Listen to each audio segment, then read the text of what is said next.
Alright, this is Campaign Diary of Into the Wildlands. Technically number 2, but this is our the 6th game we've played. So I'm going to label it 6 and go from there.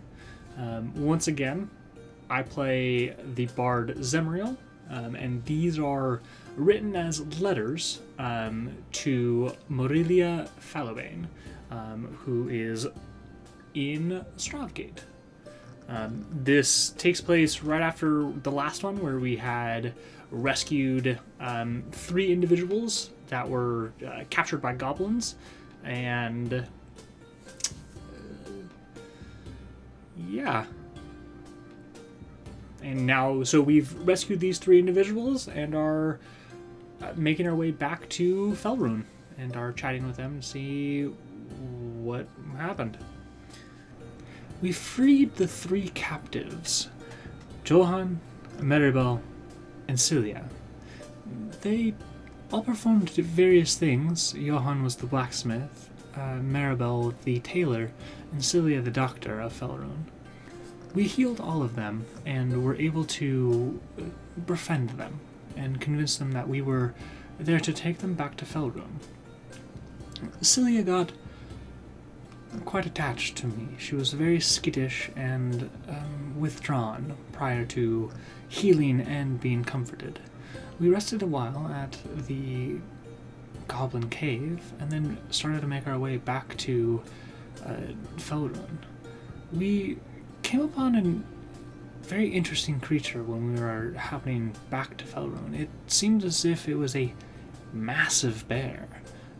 More massive than any bear that I've heard of or seen. But we decided on a prudent course of action and decided to hide from it. Kron had wanted to go try and talk with the bear, but decided against that, as we did not know what it truly was or how dangerous it could be. We made our way back to town and managed to successfully see everyone back to where they live or their place of work. Johan and Maribel both were very eager to leave and be back to a sense of normalcy. Celia was very reluctant to let go of my presence. We made our way to where the White Ones were and found that Bracken, curiously, was not there. So we actually asked where Bracken was and found out that she was further in the woods looking for the people that we had just found. That was problematic, but we were able to deal with it. Upon learning that Bracken was out in the forest, we decided to make our way and look for her. Using Kron's ranger abilities, we were able to determine that she was actually captured, or was with another group of 12 people. We continued into the forest and found a curious sight, a small cottage that was mostly collapsed. Seems as if it had been there for decades. Not as ancient as the ruins that we had found before, but still quite old. We found lots of ruined furniture and fresh blood all over the grounds of the cottage. We decided to continue making our way to these individuals that seemingly had captured Bracken. We were able to, with Kron's expertise, make our way fast enough to get the ambush on these individuals. And it seems as if it was a group of 11 massive half-orcs and some humans. But there were 2 individuals that were captured. One was Bracken, and the other was a very strange man. He had various scarves of multicolored hanging about his person, crazy hair, and although subdued, it did have a wild kind of look to him. We then made an ambush on these bandits. It was not an easy thing to do. We were actually quite close to death.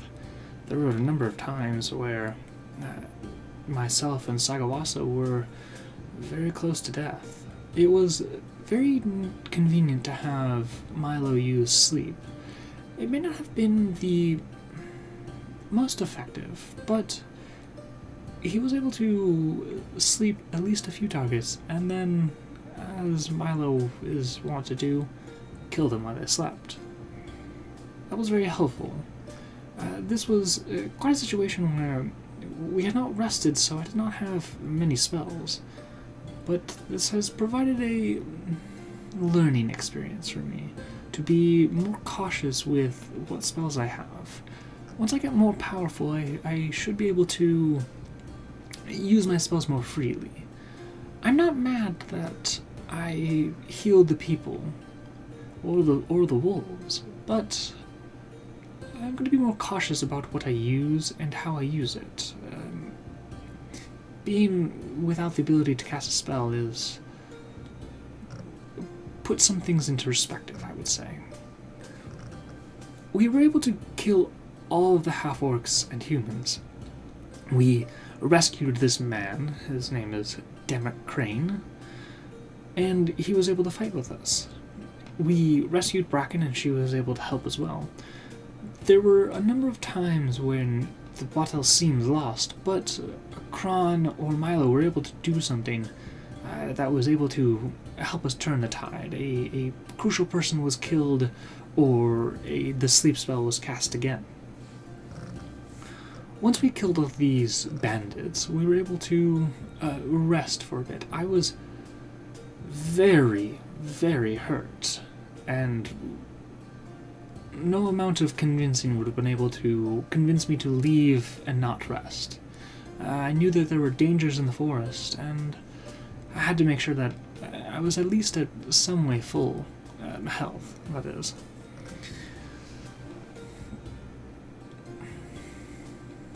Bracken healed us, and I was able to perform during the rest, and that was able to heal us even more.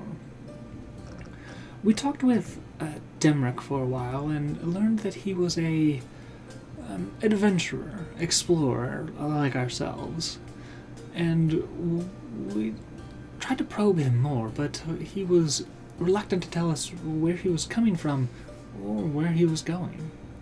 We decided to leave that at that, and during the rest, well, maybe I shouldn't tell you what Milo did during the rest.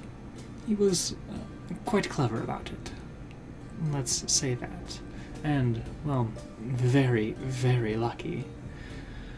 After Milo did what he did to some of Demrick's possessions, we made our way back to town, convincing Demrick that he should come join us for a drink as I perform in the Flagrant Flagon.